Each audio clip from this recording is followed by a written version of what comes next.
ఇప్పుడు Raghuramakrishnaraju versus IPS అధికారి సునీల్ కుమార్ మధ్య పచ్చగడ్డి వేస్తే భగ్గుమంటున్న పరిస్థితి. సునీల్ కుమార్ గారేమో ఆయన అవినీతి చేశారని చెప్పేసి దాదాపుగా 3 బ్యాంకులను లూటు చేశారని చెప్పేసి ఆయన మాటలు మాట్లాడుతున్నారు. రఘురామకృష్ణరాజు ఏమో సర్వీస్ రూల్స్కి విరుద్ధంగా మాట్లాడుతున్నారని చెప్పేసి ఆయన మాట్లాడుతున్నారు. ఈయనేమో కాపులకు రాజ్యాధికారము, అదేవిధంగా మాకు డిప్యూటీ సీఎం ఇవ్వాలన్నట్టు కూడా ఆయన మాట్లాడుతూ ఉన్నారు. కాపులే సీఎంగా ఉండాలని 29 ఎన్నికల్లో అని చెప్పేసి సాధ్యమవుతుందా? అటు పవన్ కళ్యాణ్ గారేమో ఇంకా కూటమి 15 ఏళ్ళు కలిసి ఉండాలని చెప్పి ఆయన మాట్లాడుతున్నారు. ఒకటి ఇవన్నీ పక్కన పెడితే సునీల్ కుమార్ గారు సర్వీస్లో ఉన్నారు.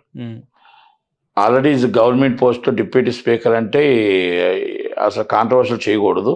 ఒక అత్యున్నతమైన పదవి గవర్నమెంట్ అంటే అది రూల్స్కి వ్యతిరేకంగా గవర్నమెంట్ పదవి కింద లెక్క వస్తుంది. అది అంటే గవర్నర్కి తర్వాత రాష్ట్రపతి గవర్నర్ తర్వాత speaker it is very ruling. అంటే ఎవరికి కూడా వ్యతిరేకం ఉండకూడదు. అలాంటిది ఆయన మాట్లాడడం తప్పే. అంటే స్పీకర్ విలువలు ఉన్నాయి, డిప్యూటీ స్పీకర్ వాల్యూస్ ఉన్నాయి. అలాగే ఆయన కూడా ఐపీఎస్ కూడా వాల్యూస్ ఉన్నాయి. కనుక ఆయన్ని మీరు సర్వీస్ రూల్స్ నుంచి తప్పిస్తే మిమ్మల్ని సర్వీస్ రూల్స్ నుంచి తప్పించాలి. ఎందుకంటే మీరు మాట్లాడకూడదు, ఆయన మాట్లాడకూడదు. బ్యాంకుల లూటీ అనేది ఆటోమేటిక్గా బ్యాంకర్స్ నుంచి ఏదో సుప్రీంకోర్టుకు ఏదో వెళ్ళింది, ఎదురు దెబ్బ అని ఏదో అన్నారు. కనుక ఏది ఏమైనా ఒక అత్యుత్తమైన పదవి వచ్చినప్పుడు ఆ పదవిని అలంకారంగా ఉండాలి. ఎదుటి వాళ్ళు ఏం మాట్లాడినా మనం ఆ పదవిలో ఉన్నాం కాబట్టి మనం మాట్లాడకూడదు. యాజ్ ఎ లీగల్గా మనం మాట్లాడకూడదు. కనుక కొన్ని విషయాల్లో మరి రఘురామకృష్ణరాజు గారు కూడా ఆ పదవిని మర్చిపోతున్నారు ఆయన. కనుక సునీల్ కుమార్ గారు అవ్వచ్చు. ఇదొక విషయం. కాపులకి అధికారం ఎప్పుడో వచ్చేది. వంగవీటి మోహన రంగా గారితోనే కాపులు సీఎం అవ్వాలి, మాకు దాసరి నారాయణరావు గారితోనే సీఎం అవ్వాలి. చిరంజీవి గారు అయిపోతున్నాడు అనుకున్నాం మేము. మా ఆశాజ్యోతి రంగా గారు ఎప్పుడైతే చనిపోయారో, చంపబడ్డారో మేము తర్వాత దాసనాథ గారు అనుకున్నాం, చెరువుండి అర్రం జోగి గారు అనుకున్నాం, ముద్రగడ పద్మనాభ గారు అనుకున్నాం. అలాగే పెద్ద మాకు ఇంటికి ఆశాజ్యోతి చిరంజీవి గారు అనుకున్నాం, కోణిదల చిరంజీవి గారు అనుకున్నాం.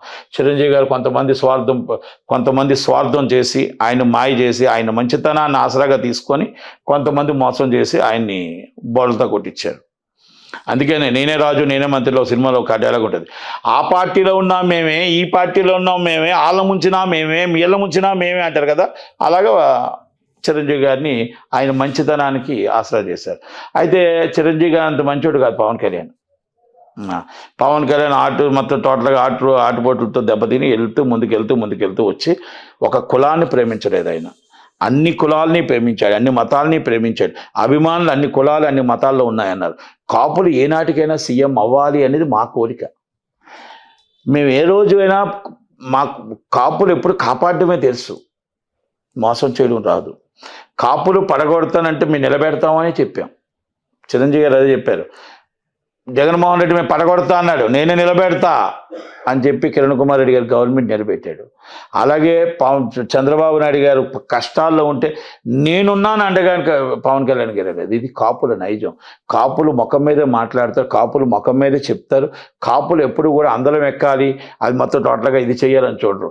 కాపాడడం అంటే అవతల వాళ్ళని కాపాడే నైజం మాది ఉంది. కాబట్టి మాట ఇస్తే మాట తప్పను. కాబట్టి పవన్ కళ్యాణ్ గారు ఒక మాట ఇచ్చాడు.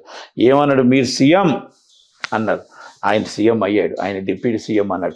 ఇప్పటికీ అదే మాట మీద ఉంటాడు ఆయన. 15 సంవత్సరాలు కలిసి ఉండాల్సిందే అంటాడు ఆయన. కానీ ఏనాటికైనా మేము సీఎం అవ్వాలని మేము కోరుకుంటున్నాం. కాపులుగా మా హక్కు అది, మేము కోరుకుంటున్నాం.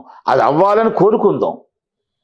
సునీల్ కుమార్ గారు ఏ విధంగా చెప్పారో నాకు తెలియదు, కానీ మేము పవన్ కళ్యాణ్ గారు కాపుల్లో సీఎం అవ్వాలని మేము మా వ్యక్తిగత కోరికలే.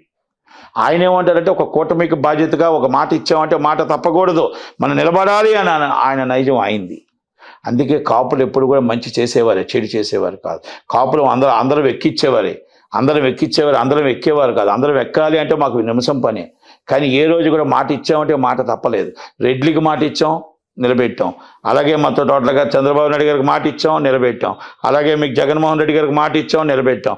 ఈరోజు అంబటి రాంబాబు అవ్వచ్చు, పేరు నాని అవ్వచ్చు, లేకపోతే ముద్రగడ పద్మనాభ గారు ఎవరంటే కాపులు కాదా? మరి ఇప్పుడు దీంట్లో ఉన్నారు కాపులు కాదా? చినరాజప్ప ఎవరు కాపులు కాదా? తోట నరసింహం కాపులు కాదా? తోట తిరుమతులు కాపులు కాదా?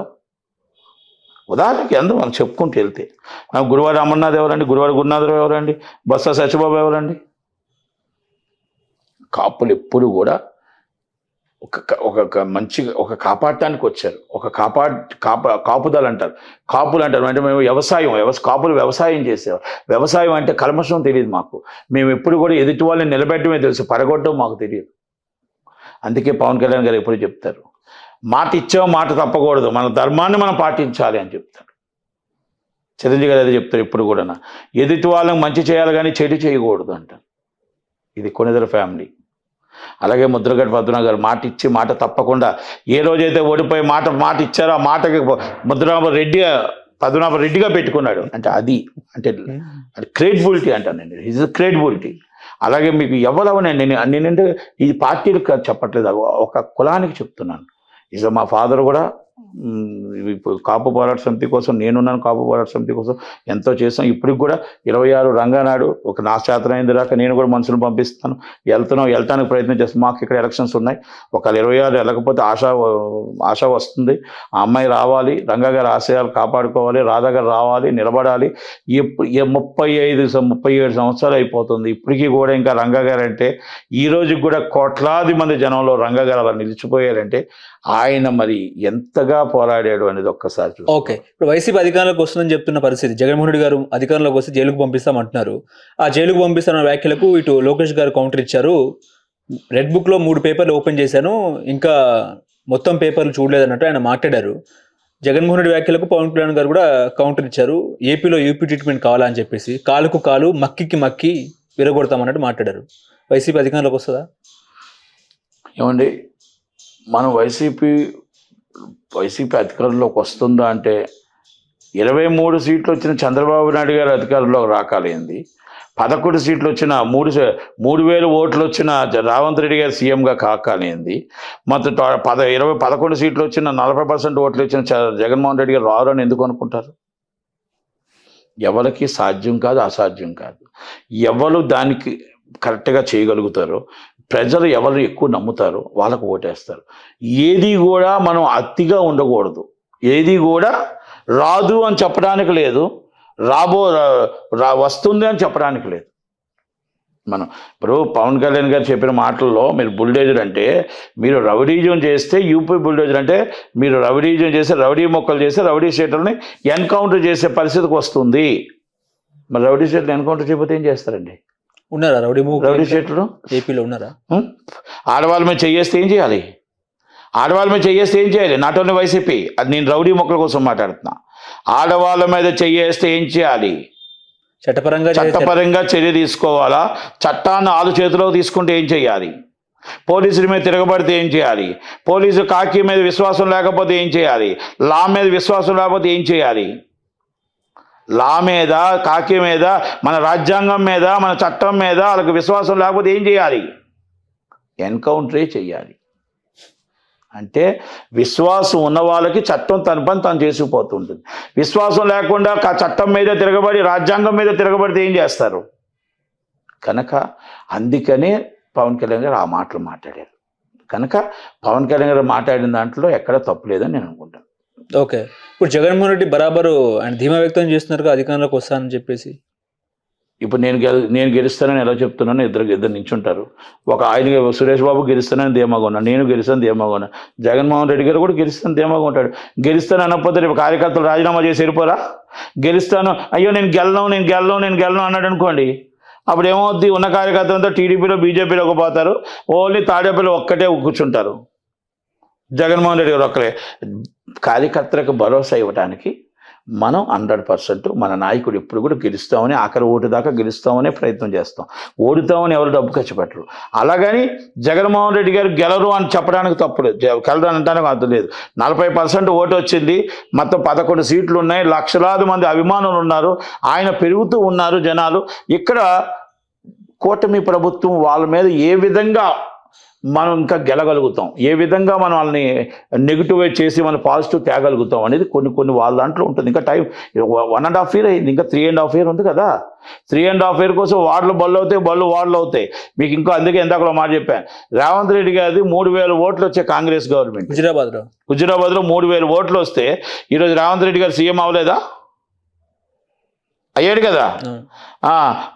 మూడు సీట్లు కూడా రావు, కాంగ్రెస్ పార్టీ అయిపోయింది అన్నారు. మరి కాంగ్రెస్ పార్టీ గవర్నమెంట్ రాలేదా? కొడంగల్లో ఓడిపోయారు ఆయన. కొడంగల్లో ఓడిపోయాడు, రేవంత్ రెడ్డి నాయకత్వానికి గెలరు అన్నారు. మరి 3,000 ఓట్లు వచ్చిన ఆయన మొత్తం 67 సీట్లు గెలిచి చరిత్ర సృష్టించారు కదా. ఎప్పుడు కూడా రాజకీయాల్లో గెలుపు ఓటములకి శాశ్వతం కాదు. ఎవరు ఏ రోజు ఎప్పుడు ఏదో ప్రజలు నిర్ణయం తీసుకుంటారో ఆ నిర్ణయం తీసుకుంటారు. చంద్రబాబు నాయుడు గారు నాకు బాగా ఇష్టం, పవన్ కళ్యాణ్ గారు బాగా ఇష్టం, నాకు బాగా ఇష్టం. గెలవాలి, గెలిపించాలి 29లో అని అలాగేం లేదు. ప్రజలు ఎటువంటి పట్టం కడతారో తెలియదు. ఓకే, ఇప్పుడు ఉండవల్లి అరుణ్ కుమార్ వైసీపీలోకి వెళ్తారని చర్చ నడుస్తా ఉంది. రాజశేఖర రెడ్డి గారు అనుచరుడు, రాజశేఖర రెడ్డి గారికి ఫ్రెండ్, రాజశేఖర రెడ్డికి కావాల్సిన వాడి, రాజశేఖర రెడ్డి ప్రాణం కూడా. కనుక ఆ కొడుకు కోసం వెళ్తే వెళ్ళొచ్చు. అంటే కాంగ్రెస్ పాద మిత్రులందరూ కూడా వైసీపీలోకి వెళ్ళొచ్చు, అవకాశాలు ఉన్నాయి. ఎందుకంటే షర్మిల గారు కరెక్ట్గా కాంగ్రెస్ పార్టీని నడపట్లేదు కాబట్టి, కాంగ్రెస్ పార్టీని మొత్తం భూస్థాపితం చేసేస్తున్నారు కాబట్టి, అక్కడి నుంచి అందరూ వైసీపీకి వెళ్తే ఆ వైసీపీ ప్రభుత్వం తీసుకొని కాంగ్రెస్లో ఏమైనా కాంగ్రెస్తో కూడా టైఅప్ అయితే బాగుంటుందేమో అని ఆలోచనలు కూడా ఉన్నట్టు ఉన్నాయి. ఓకే, అమరావతి మీద అభిప్రాయం ఏంటి? అమరావతి పూర్తవ్వాలి. అమరావతి రాజధాని పూర్తయితే నెంబర్ 1 అవుతుంది. ఇంకొకసారి అధికారం చంద్రబాబు నాయుడు గారికి ఇస్తే అమరావతి పూర్తిగా నెంబర్ 1 రాజధాని అవుతుంది. అలాగే విశాఖపట్నం నెంబర్ 1 ఆర్థిక రాజధాని అవుతుంది.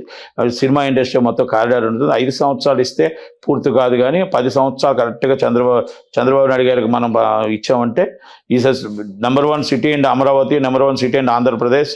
మన ఏడుకొండల దయ వల్ల మొత్తం టోటల్గా నెంబర్ 1 ఆంధ్రప్రదేశ్ అవుతుందని అనుకుంటున్నాను. హలో, తెలుగు రాజ్యం ఛానల్ చూస్తున్నారా? సామాజిక, రాజకీయ, జీవన చిత్రణే తెలుగు రాజ్యం. అతిశయోక్తులు, అసత్యాలు ఉండవు. రాజకీయ కోణం కాదు, ప్రజా కోణమే కొలబద్ద.